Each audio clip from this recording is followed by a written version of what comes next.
What damages are recoverable under the employment laws varies to some extent from employment law to employment law. Virtually all employment laws permit the recovery of lost wages and benefits.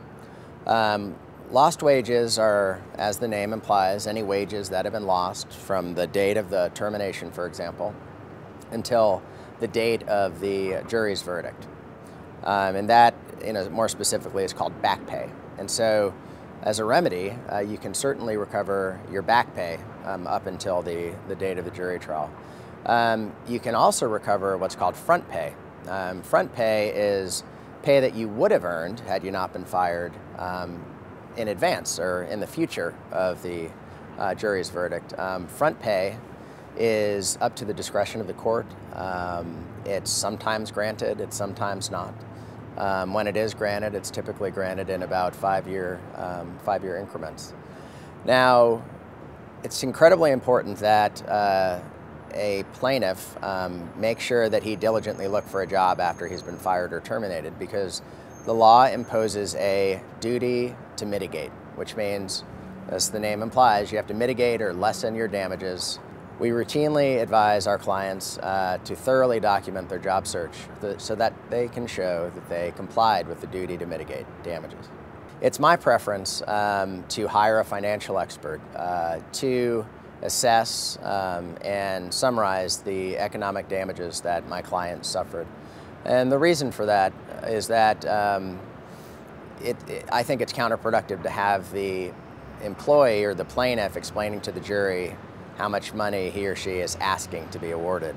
Most employment laws also allow for the recovery of emotional distress damages.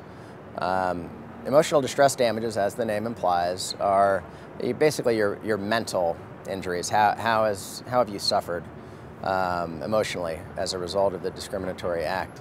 Under federal law, there are damages caps on how much emotional distress damages can be recovered.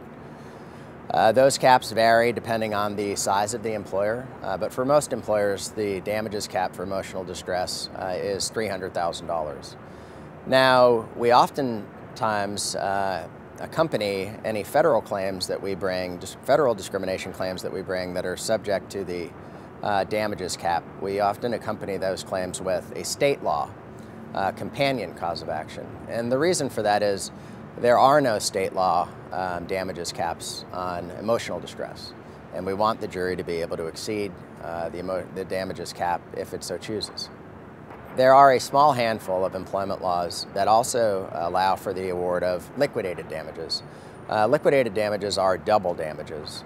We talked earlier about the definition of back pay. In a statute that permits liquidated damages, you can get double whatever the back pay award was. And so for plaintiffs pursuing claims under the Age Discrimination Act or the Family Medical Leave Act, they can recover liquidated damages of their back pay. Another category of damages is punitive damages. Punitive damages, once again, as the name implies, are designed to punish an employer or defendant for its conduct. I mentioned earlier that there's a damages cap that can restrict emotional distress damages to $300,000.